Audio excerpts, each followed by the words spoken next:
Good morning. Today, August 22nd, 2021, would have been the 101st birthday of Ray Bradbury. Many of you know that he was a science fiction writer. And in 1950, he published The Martian Chronicles, a dystopian novel about the settlement of Mars. Set 50 years ahead in his future, but now 20 years behind our past. This is a book that may have contributed to the UFO craze in the 1950s and 60s. But Mars had been capturing the imagination of humanity throughout history. When the ancients looked at the sky, they noticed that most of the stars stayed relatively fixed in their positions relative to each other. But 5 stars seemed to wander on their own paths. These were the planets visible to the naked eye: Mercury, Venus, Mars, Jupiter, and Saturn. Mars was portrayed on the ceiling of the tomb of Seti in Egypt 13 centuries before the Common Era. The Chinese began recording the movement of Mars about 300 years later. Around 600 BCE, the Babylonians were observing it. And the early astronomy of Greece was influenced by knowledge transmitted from the Mesopotamian culture. Thus, the Babylonians associated Mars with Nergal, their god of war and pestilence. And the Greeks connected the planet with their god, Eris. And of course, the Romans inherited their mythology from the Greeks, but named their god of war Mars. In the Bible, in Acts 17, the Apostle Paul chooses the temple of Eris to declare the supremacy of Jesus. I read from Acts 17:22. Paul then stood in the meeting of the Areopagus and said, "People of Athens, I see that in every way you are very religious. For as I walked around and looked carefully at your objects of worship, I even found an altar with this inscription, 'To an unknown God.' So you are ignorant of the very thing you worship. And this is what I'm going to proclaim to you.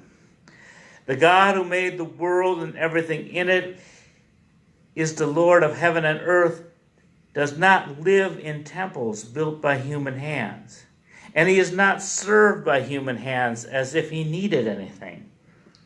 Rather, he himself gives everyone life and breathing and everything else. From one man he has made all the nations that they should inhabit the whole earth. And he marked their appointed times in history and the boundaries of their lands.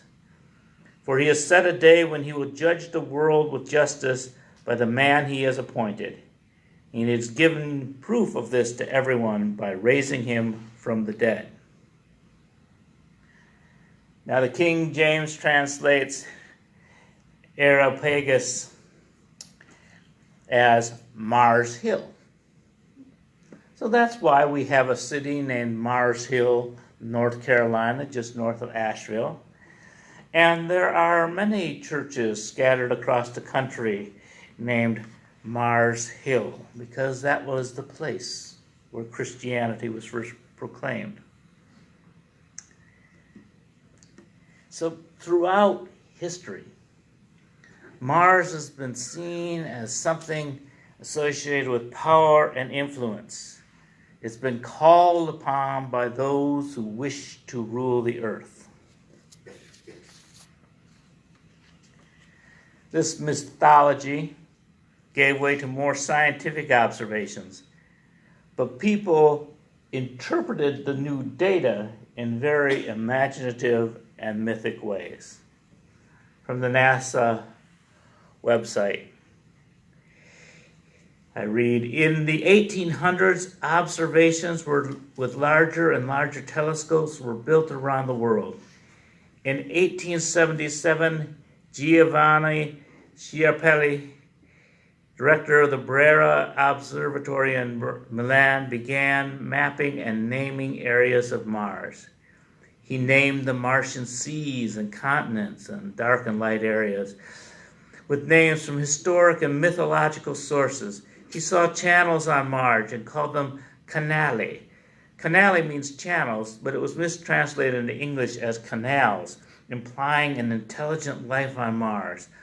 And because the recent completion of the Suez Canal in 1869, the engineering wonder of the era, this misinterpretation was taken to mean that large-scale artificial structures had been discovered on Mars.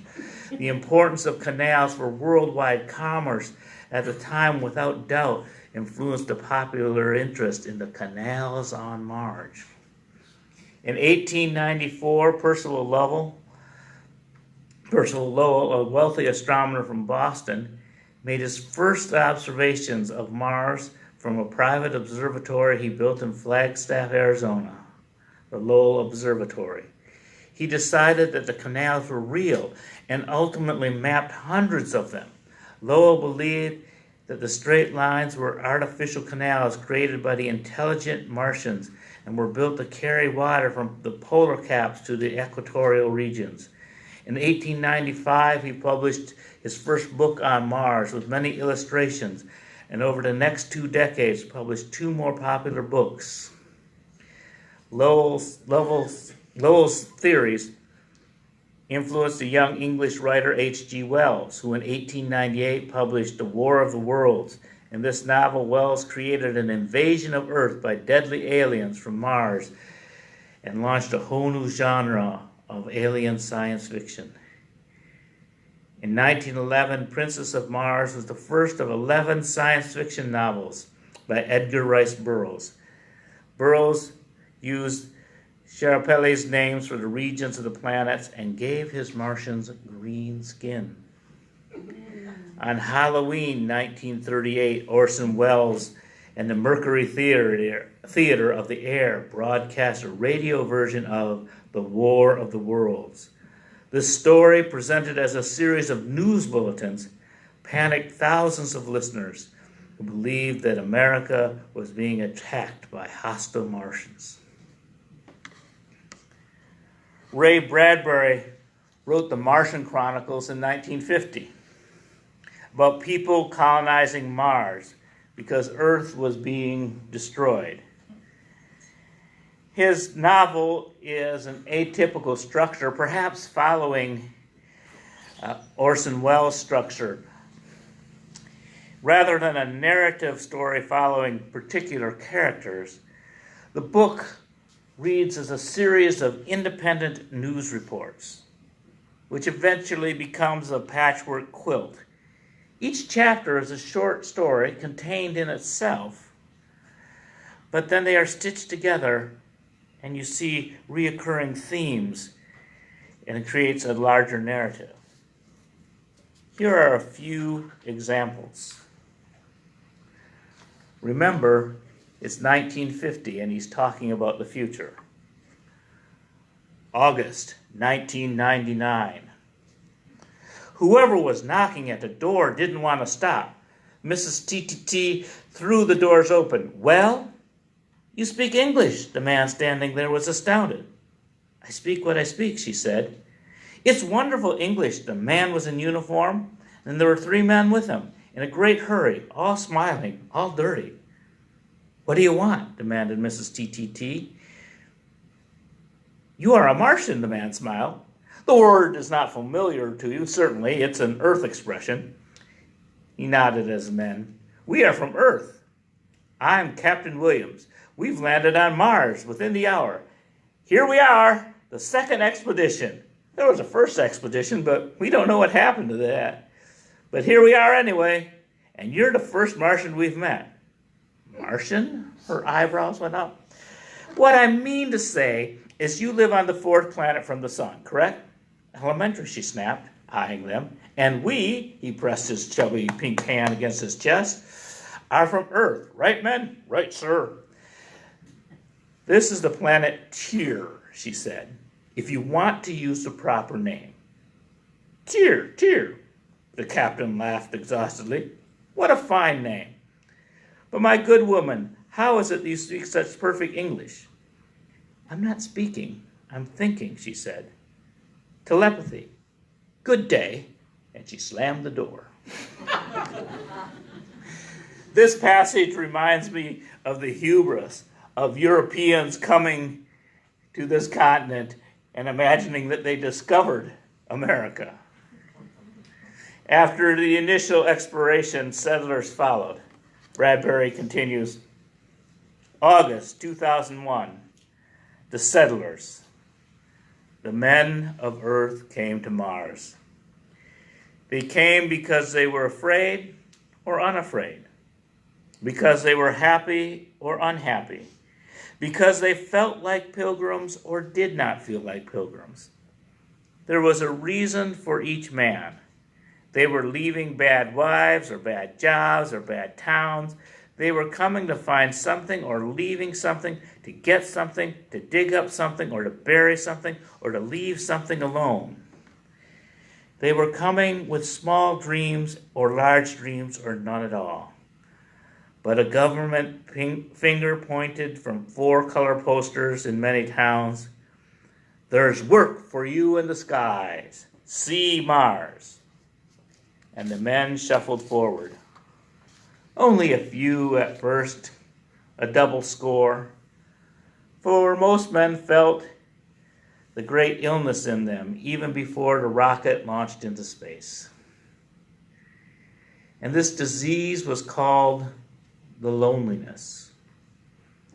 Because when you saw your hometown dwindle the size of your fist, and then lemon size, and then pin size, and vanish in the fire wake, you felt you had never been born. There was no town.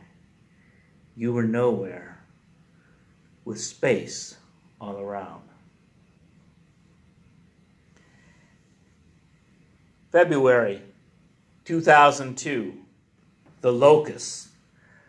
The rockets set the bony metals afire, turned rock into lava, turned wood into charcoal, transmitted water to steam, and made sand and silica into green glass, which lay like shattered mirrors reflecting the invasion all about. The rockets came like drums, beating in the night. The rockets came like locusts, swarming in blooms of rosy smoke.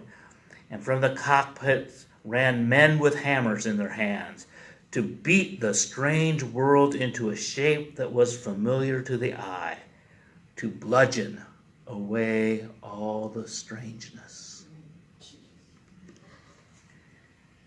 November 2005, the Watchers. They all came out and looked at the sky that night. They left their suppers or their washing up or their dressing for the show, and they came out upon their now not so quite as new porches and watched the green star of Earth. It was a move without conscious effort. They all did it. To help them understand the news they had heard on the radio a moment before.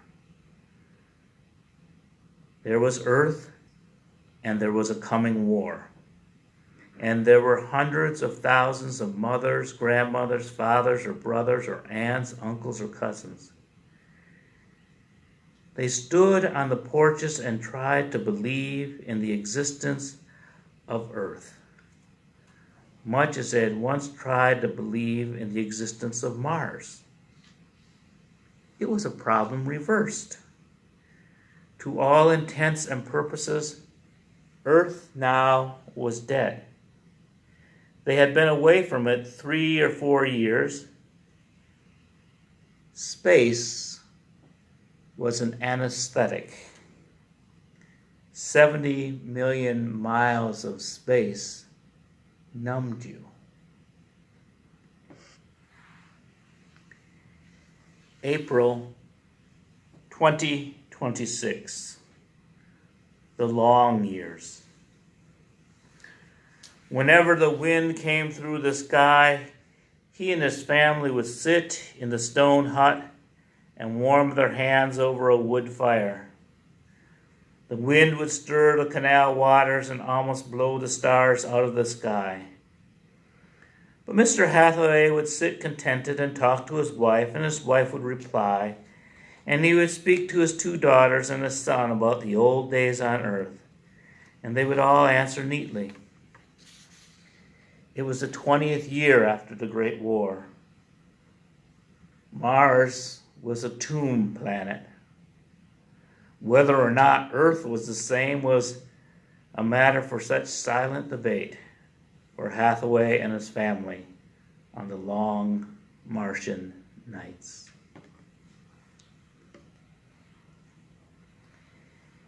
Is Mars in our future? The book ends in 2026, still 5 years on from where we stand. The atomic fears of 1950 have not come to pass, but Earthlings have found new ways to harm one another. Fox News interviewed Ray Bradbury in 2004 when the Spirit rover was sending pictures from the surface of Mars. Fox News asked, "Do you think that humans will be sent to Mars?" Bradbury, "They've got to. They've got to. Where else are we going to go, huh?" "Do you think or hope it will happen in your lifetime?" "Well, I'm getting on, aren't I? I'm 83, going on 14. "What do you think of the American space program?" "It's too late, isn't it? We've let 30 years go by. It's stupid, it's stupid. We should have stayed on the moon. We should have made the moon the base instead of building space stations, which are fragile and fly apart. The moon is a good, solid base to build space travel, organization in the community. Then we take off from the moon and we go to Mars. But it's terribly late. We've let too much time go by. We've been busy with war instead of being busy with peace. And that's what space travel is all about. It's about peace and exploration and wonder and beauty." I'm surprised at reading his optimism, considering the novel itself is so bleak. But this paradox is explained in his phrase, "We've been busy with war instead of being busy with peace." I find it ironic that in 1938, when Nazis were actually invading Poland, America, in our wonderful blindness, was listening to the radio, worried about invaders from Mars. This year, when neo-Nazis invaded our capital, many are distracted by great visions of going to Mars. 3 billionaires are creating their own space programs.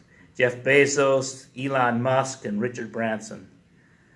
Branson, the head of Virgin Airlines, has said he wanted to increase space tourism and even populate Mars. Bezos, the head of Amazon, and Elon Musk both talk of reaching the moon and from there going on to Mars. The money that these billionaires have saved by not paying their employees allows them to create space programs for the very wealthy. I find it hard to believe that we will make Mars habitable when we seem unable to stop the decline of the planet Earth. If the rich escape this planet, who will they hire to work for them?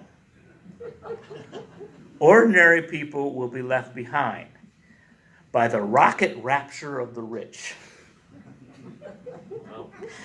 All their money has been made by others working for them. Now, bosses have long had mansions on the hill while the workers lived in the valley below in squalor. But mansions on Mars, I think, is going too far. I cannot understand it.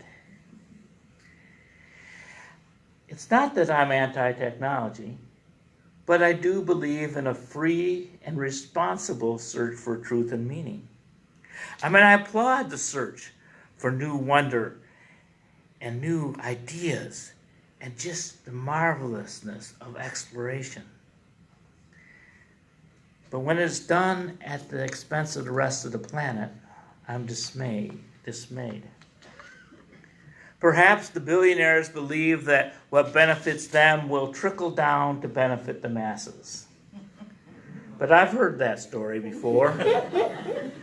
I feel tricked and trickled upon while the money flows away from a planet that desperately needs help.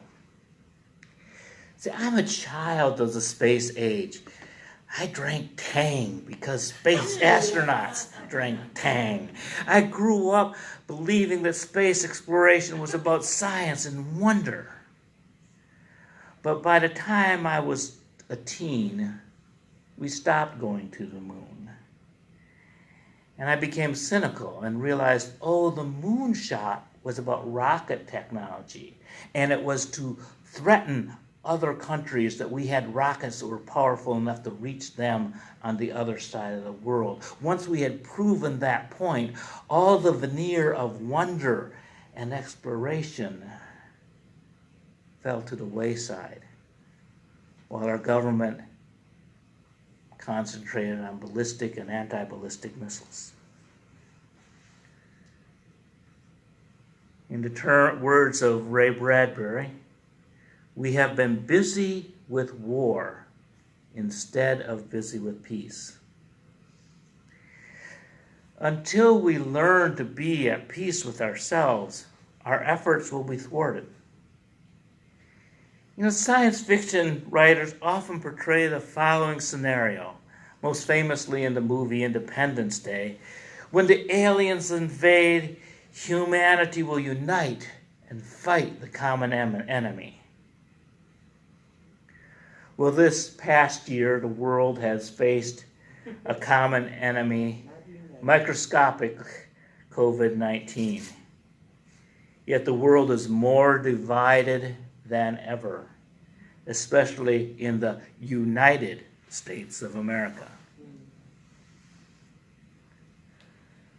Bradbury's Martian Chronicles has the following lesson. We cannot run from our problems. Wherever we go, we will take them with us.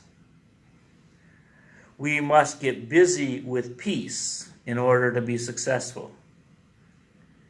Unless we learn to share the resources of this planet, there's no point in running and ruining another. May we learn from history. May we learn from fiction. May we learn to bless and be blessed.